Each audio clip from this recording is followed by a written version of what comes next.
Well,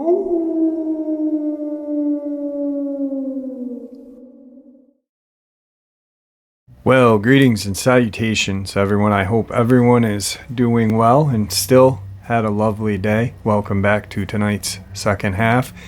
Before we get into it, though, a couple links. As you know, I rely on Patreon, PayPal, and the merch to help the channel to continue to grow and go. Links to Patreon and PayPal are in the description below. The merch is displayed directly under the video.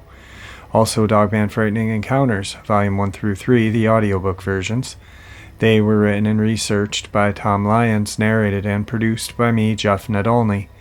Those audiobooks are available on Audible, Amazon, and iTunes, links to which are also in the description as well. And finally, last but definitely not least, if you'd really like to help support this channel to continue to grow and go, simply subscribe. It does not cost you a cent. Click the like button, takes half a second. If you don't want to miss out on any of the informative uploads I put out daily, click that bell icon, and folks, please leave a comment. Why? Well, because all these things, they really do help this channel to continue to grow and go, and they definitely matter. Now, everyone, I have taken far too much of your time. Let's jump into tonight's second half, shall we? For tonight's second half, we are going to discuss a little more into the NWO, DUMS, and alien conspiracy, but in reality it's truth. Tonight we are going to discuss Project Beta. Investigator, physicist, Paul F. Benowitz. The following are key mileposts established or discovered during the continuing scientific study concerning alien intervention and the result. Study limited solely to New Mexico. 2 years continuous recorded electronic surveillance and tracking with DF 24-hour-a-day data of alien ships within 60-mile radius of Albuquerque, plus 6,000 feet motion picture of same daylight and night. Detection and disassembly of alien communication and video channels, both local, Earth, and near space. Constant reception of video from alien ship and underground base view screen. Typical alien, humanoid, and at times apparent Homo sapiens.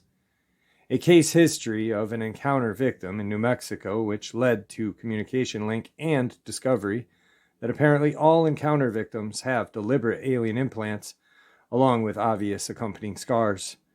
The victims' implants were verified by X-ray and CAT scan. 5 other scar cases were also verified. Established constant direct communication with the alien using a computer and a form of hexadecimal code and with graphics and printout. This communication was instigated apparently after the U.S. base was vacated through an alien communication loop.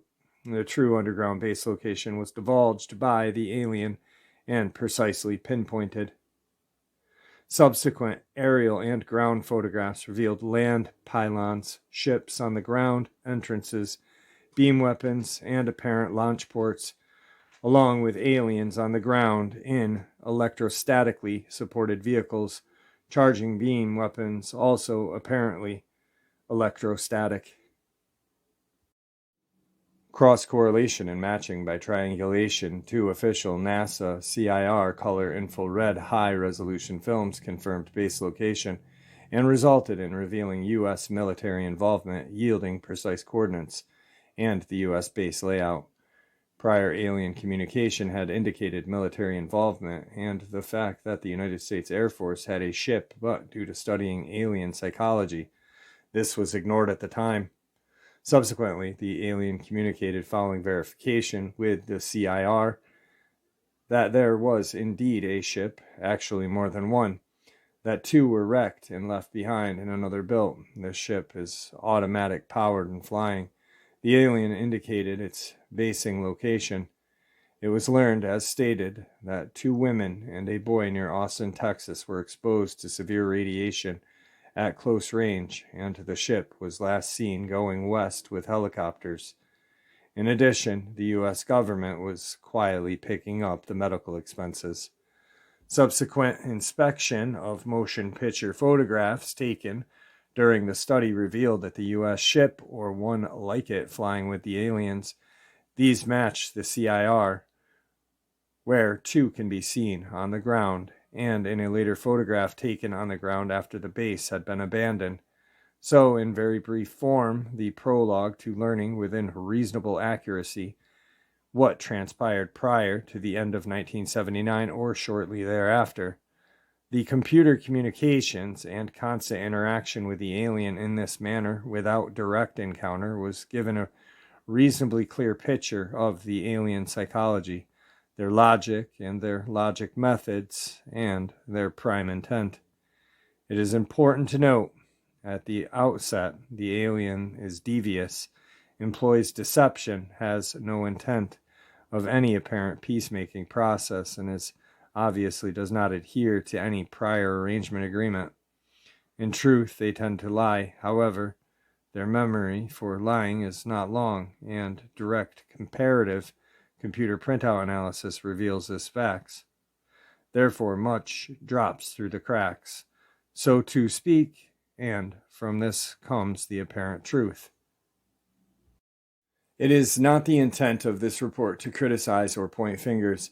Obviously, whoever made the initial agreement was operating on basic of logic and not that of the alien, and in doing so apparently walked innocently in time into a trap.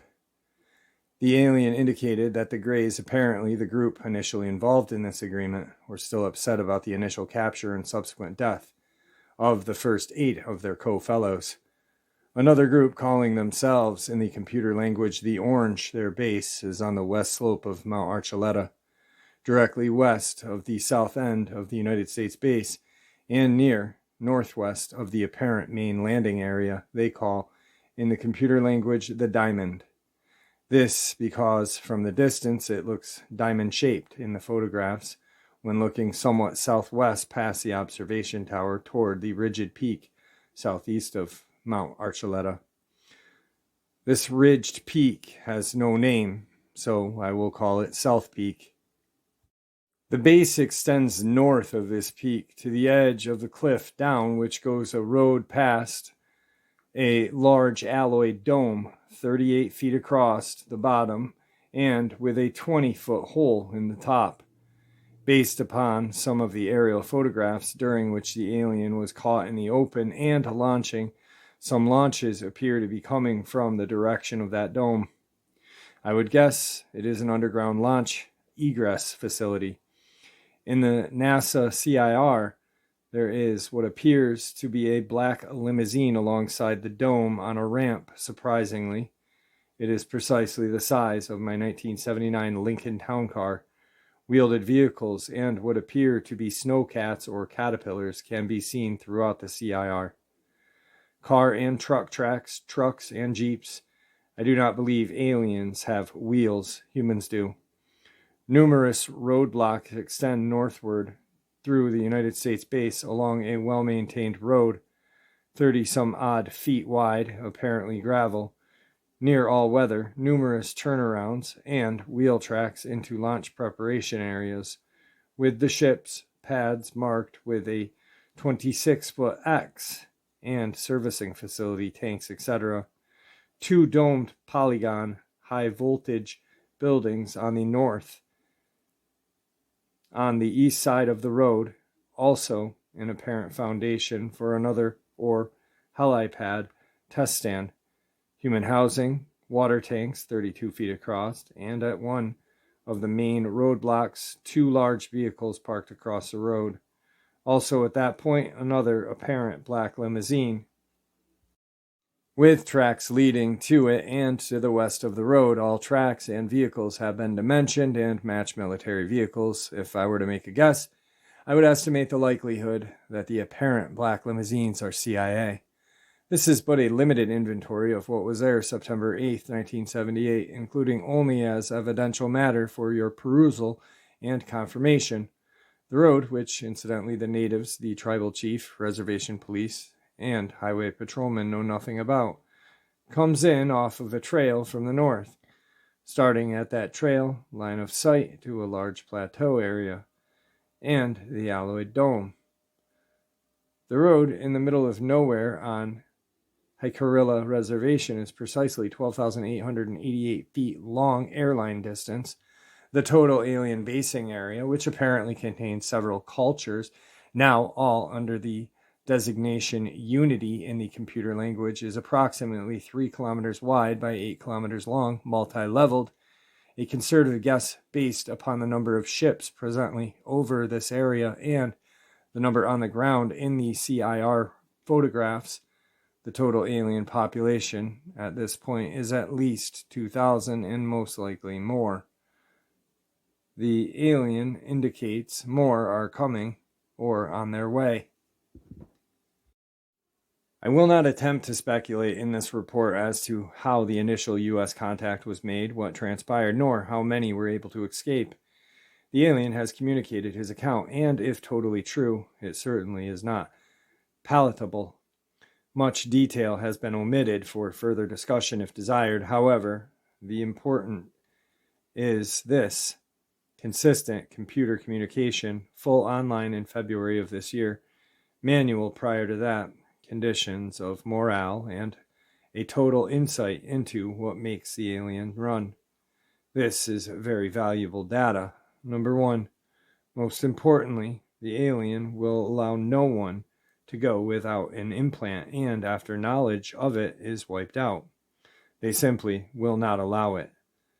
All indications are that communication or language cannot result without the implant, with the exception of a binary and the computer. This would indicate a possible immediate threat or danger for anyone, military, Air Force, or otherwise, that has been on this base. They will not remember the implant in any case, the contactee here included. The reason for the implant is multiple for both language or communication by thought. There is no apparent language barrier with thought, and also complete absolute control by the alien through program by their beam or direct contact. I've tested this and found that during this programming, the person then has no memory of the act/conversation afterward. If this has happened to the military, I need not elaborate as the possible consequences.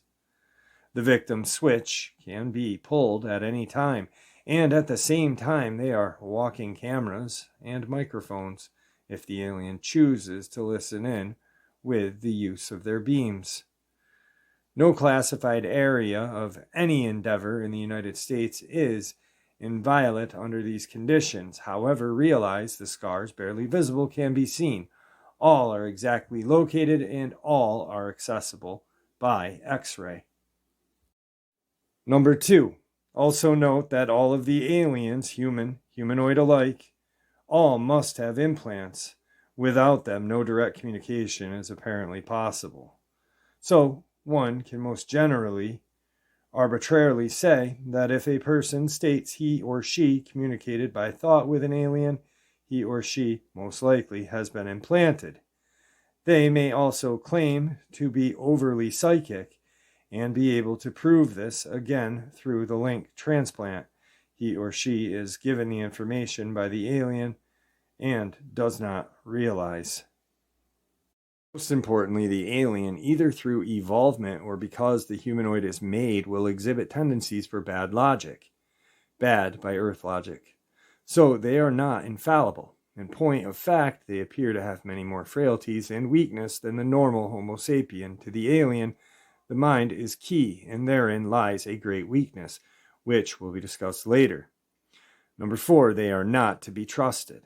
It is suspected if one was considered a friend, and if one were to call upon that friend in time of dire physical threat, the friend would quickly side with the other side. The computer indicates a comparison that no known Earth protagonist, Russian or otherwise, exhibits these tendencies to any major degree, indicating the danger involved in making any kind of agreement with these aliens, at least of this species. Number 5, the alien does kill with the beam generally. Results on a human will exhibit a 3 to 4 centimeter purple circle. if done from the rear on one or both shoulders. The result on cattle are the same, essentially exhibiting purple beneath the hide, with burnt circles on the outside. Number 6, cattle mutilations are the other side of the coin and will not be delved into here, although they are part of the overall. It appears the humanoids are fed by a formula made from human or cattle material or both, and they are made from the same material by gene splicing and the use of a female encounter's victim's ovum. The resultant embryos are referred to by the aliens as an organ. Time of gestation to full use as a utility ready to work appears to be about 1 year. A year in alien time? I don't know. Solution: I doubt there is an immediate total cure per se. However, they must be stopped, and we have to get off dead center before we find time has run out. They are picking up and cutting, as the aliens call it, many people every night. Each implanted individual is apparently ready for the pull of their switch. Whether all implants are totally effective, I cannot predict, but conservatively, I would estimate at least 300,000 or more in the United States, and at least 2 million, if not more, worldwide. Weaponry and inherent weakness. Weaponry is one of the keys, and in the alien's present state, we can prepare an effective offense. One tends, at the outset I did, to look at their machines and say, there is no defense or offense. One is overwhelmed by their speed, apparent capability of invisibility and cloaking, and other covert capabilities not discussed at this time. In particular, the beam weapons are themselves a direct threat, and obviously one that must be seriously considered, but not overly so. Let us first look at just what this weapon is. It is an electrostatic weapon with plasma generating voltage and an internal storage device. It is pulse-powered. The beam, totally effective in the atmosphere, can be loaded with hydrogen or oxygen. Range: average ground weapons, maximum 2 kilometers if it is dry. Capable of sustaining just so many full power discharges. Slow leakage occurs continuously, therefore, they must be recharged periodically. If it is raining, the weapon becomes ineffective and is swamped, thus discharged. The range is nearly totally lost at that point. On the discs and saucers, the weapon is generally on the left side or top center and has a maximum range of 200 meters, at which point it will plow a trench in the desert soil. When fired, it fires both to the front and to the back equally. Why? Because of the mode and methods of flight. If equilibrium is not maintained, the saucer will spin out. Hand weapons: estimate based upon visible damage observed. Not too much velocity nor staying power, but a short range deadly, less than a 45 cal automatic. At 1 meter range, estimate of beam temp 1600 degrees Fahrenheit or higher, it can vaporize metal. Apparently the discs and weapons operate from a storage source. In time, without periodic recharge, this source is depleted. The design they traded to us was at least 30 years old, employing an automatic source. Possibly they may still have some. It would appear so. Their staying power is obviously much longer. Aircraft helicopter vulnerability. Any of our aircraft, helicopters, missiles, or any air flight vehicle can be taken down instantly with no use of weaponry. The alien simply needs to do no more than make one invisible pass, and their bow wave or screen or both will take the airlift vehicle down. The pilot obviously will not even know what hit them. For humans on the ground, the alien can use weapons or bow waves. The partial pressure envelope can hit with the power of a tornado. Shock raise time and G-forces instantaneously. However, they dare not hit the craft physically because they are fragile and, in fact, under slow flying conditions within our atmosphere, hold a very tenacious position. Without power, balance, or equilibrium, they lose it. In brief, these are apparent capabilities observed and gleaned through the computer communication and observation. You may know these, however, they are directly related to the last and final portion of this report. What can be done? 1. Because the alien apparent logic system, a key decision cannot be made without higher clearance. All are under the control of what they call the keeper, yet it would appear this is not the final say. Therefore, dependent upon urgency, delays of as long as 12 to 15 hours can occur for a decision. How short/long this time frame under battle conditions may be, I don't know. Because of this apparent control, individual instantaneous decision-making by alien is limited. If the plan goes even slightly out of balance or context, they become confused. Faced with this possibility, the humanoids would be the first to break and run. The same applies to their mission master plan, if one can call it that. If pushed out of context, it will come apart. They will be exposed to the world, so they will possibly run before they fight in the open. They definitely do not want that to happen. Psychologically, at present, their morale is down.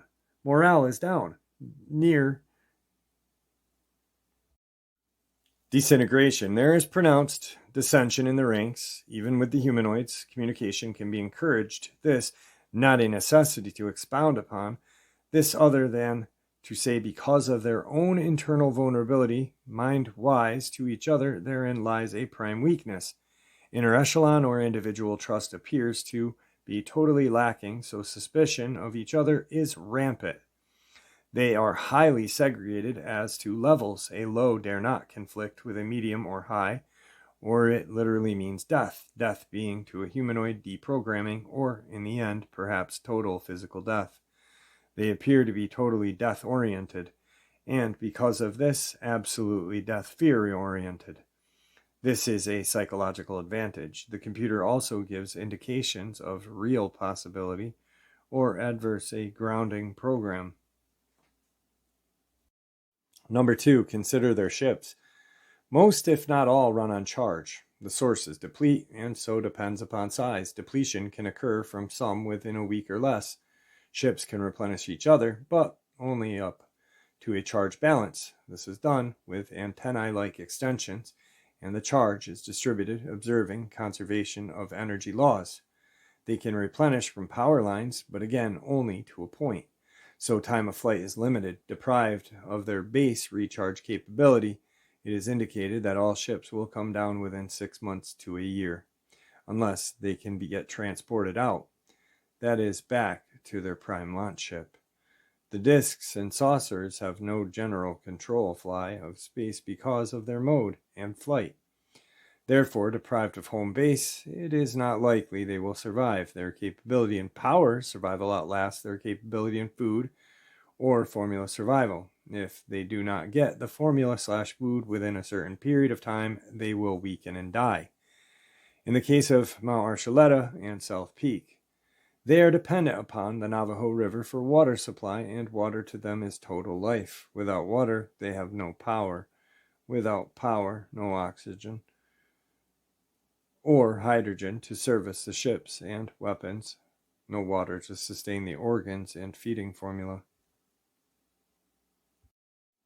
Simple? Not really. However, there is a water intake, and there is a dam upstream that can be totally cut off and the water rerouted to Chama, New Mexico.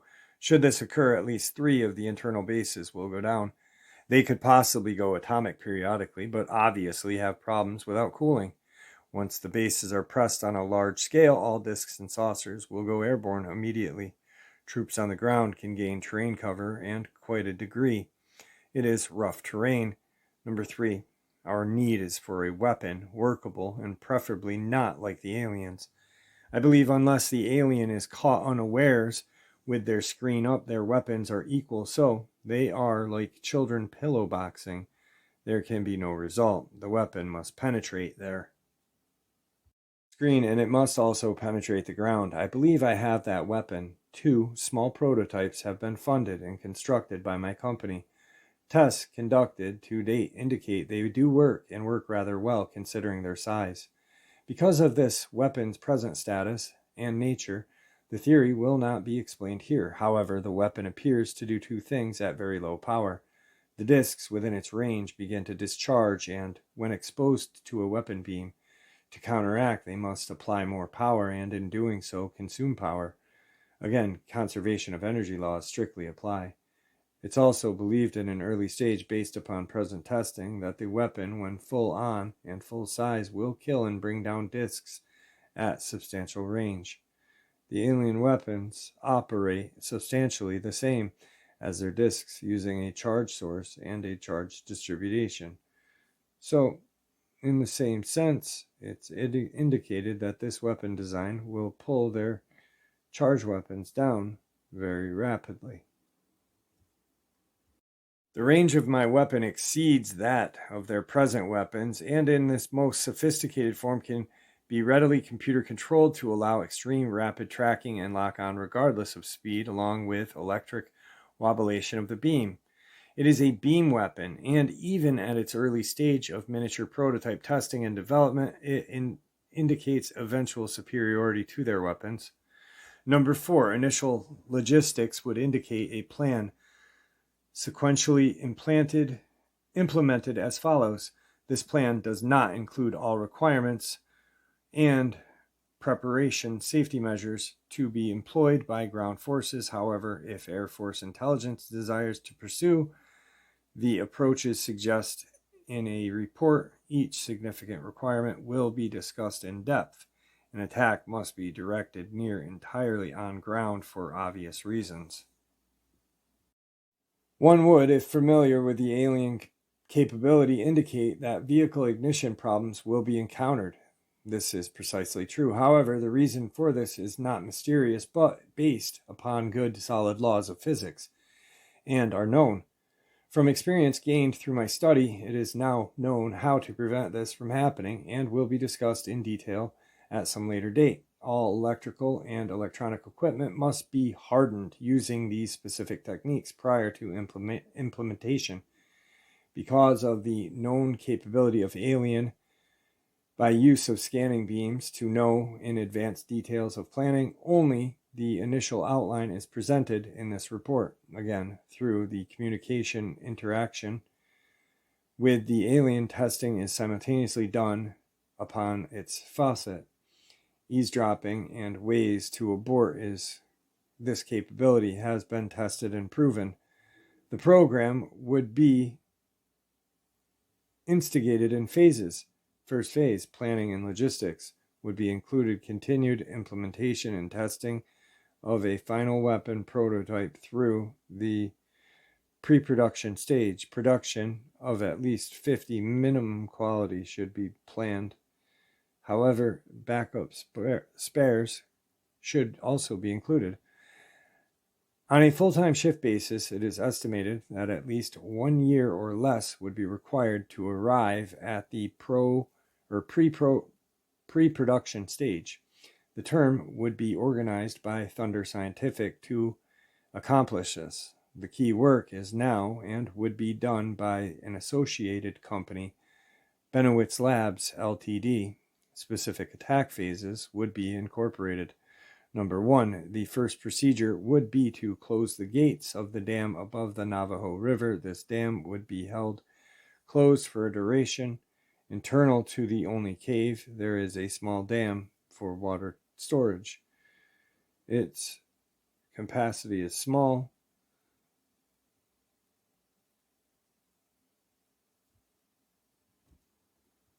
There is also a discharge outlet downstream that could be closed, causing wastewater to back up into the caves. The water is vacuum pumped, apparently by some electrostatic means from the river. At close range, the weapon will take out this capability. 2. Once deprived totally of water for a minimum period of 4 weeks, conditions in the alien bases under discussion will have badly deteriorated. Psychological shock is extremely effective. With the alien, total advantage can be taken by instantaneous action or planned deviation from the norm. At least 3 bases will go down. Number 3, if they follow their normal strategic pattern as when passed previously, they will launch most, if not all, ships. 4, prior to the implementation of water deprivation, the weapons should be deployed at strategic hardening locations and activated in a certain pre-planned manner determined by final weapon coordinate locations. 5, this will put an immediate power drain upon those airborne and the alien weapons ringing their bases. Number 6, because of the inherent psychological aspect of the alien, Benowitz probably refers to the alien in singular sense because of a collective hive mind, much can be done in the open with no attempt to preserve secrecy. Much of what is done can be of a diversionary nature. Under most circumstances, they will attempt to harass but will not openly attack. Number 7, throughout and prior to this, the open computer communications link will be operational for continued psychological interrogation. 8, at some point in time, again resting upon battle status, the deployment of offensive forces will begin. This deployment should be done in a near instantaneous manner under certain special conditions that can be discussed. 9, the weapon system should be kept powered up throughout. In this manner, the discs will be made to stay airborne. They cannot land in the interval the system is powered. 10, when the weapon is used in one specific power mode, the addition to continuous discharge on the discs that are airborne and ground-based weapons. The mind confusion and disorientation will build in those personnel at the base and underground. At the end of 4 to 5 weeks or less, all weapons should be totally discharged and power out of bases. Most personnel, if not all, will be totally incapacitated. The feeding formula will be down and its crucial processing ruined. All alien embryos should be dead and all hydrogen and oxygen consumables depleted. 11. Based upon data gathered on a miniature prototype weapon, the full power weapons should have no problem holding off the discs. In many cases, some will break within the first 48 hours without being directly hit. Number 12. At that point, standard weapon technology and logistics can come into play and be used to an extent of destruction desired at the direction of those in charge. 13. The communications can be used throughout to determine status and near the end to attempt to instigate surrender. If no response results, then they should simply be closed in and waited out. Summary. It is important to note that the initial implementation of the computer communications was not instigated for the purpose of taking to the alien for a fun of it, but was deliberately instigated to use as a tool to study in-depth, long-term, without physical confrontation, the strengths and weaknesses of the alien. The weapon theory and prototypes were built to capitalize upon the test 2 key and prominent weakness discovered. This in-house funded program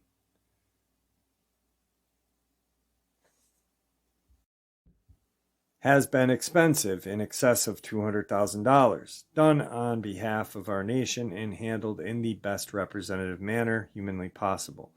1. The prime and weakest area discovered, probed, and tested is exactly what they have used, thinking it is their key strength, that being manipulation of and control of their mind. Not only of command, but also humanoid, manipulated in reverse. Psychologically and by the language computer, and due to the extreme of mental distortion and incapacity caused by the weapon, it has been found that this facet is for them a disaster and directly vulnerable integrated weakness. 2. Though their ships are magnificent, they are also weak solely because of the method and unique mode of flight. They do not have a stable flight platform. Charge distribution can also be discharged. The weapon does this even in its present miniature prototype state. It is not the purpose of this report to imply that the overall problem would be solved with the capture of these bases. Obviously, it will not be, but it is firmly based, beginning with the high degree of rated project success ratio. It is not intended to imply the alien will not fight. They may, though their inclination is generally the opposite.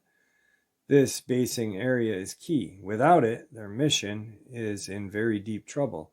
It is noted that these are not the only bases on the Earth. There are others.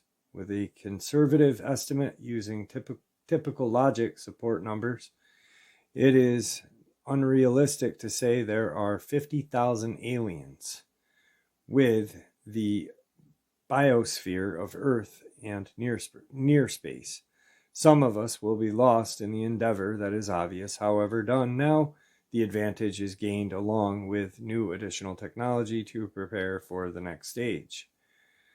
The key to overall success is they totally respect force, and with them, the most effective method is to stubbornly continue to pick and pull at their defense with no let up. Faced with the total loss of a base that has taken years to construct, it is believed that their mission will be grossly weakened and badly slowed. As Americans, in this particular instance, we must realize that we, in this case, cannot rely upon our inherent moral principles to provide the answer. Negotiation is out. This particular group can only be dealt with no differently than one must deal with a mad dog. That method they understand. Therefore, in eliminating this threat, we most certainly cannot be called the aggressor, because we have literally been invaded. In final conclusion, A, they cannot under any circumstances be trusted. B, they are totally deceptive and death-oriented and have no moral respect for humans or human life. C, no negotiation, agreement, nor peaceful compromise can be settled upon in any way. D, no agreement signed by both parties will ever be adhered to nor recognized and respected by the alien, though they may attempt to make us believe otherwise. And E, absolutely no quarter can be allowed under any circumstances. All right, folks, some very, very insane and very informative information. I hope you all enjoyed it as much as I enjoyed sharing it with you. Guys, sharing this information is the only way we are going to stay informed. The evils are out there, and many of us know who the evils are. And it's who we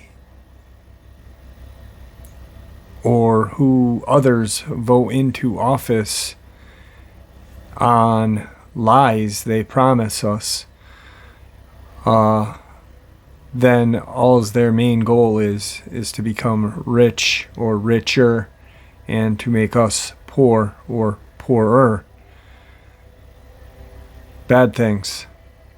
Guys, stay healthy, happy, and ever vigilant, safe as well. But man, these uploads really, there's something different than talking about Dogman, Bigfoot, Crawler, and then talking about this. This just makes me sick in the pit of my stomach. God bless you all, and please stay safe.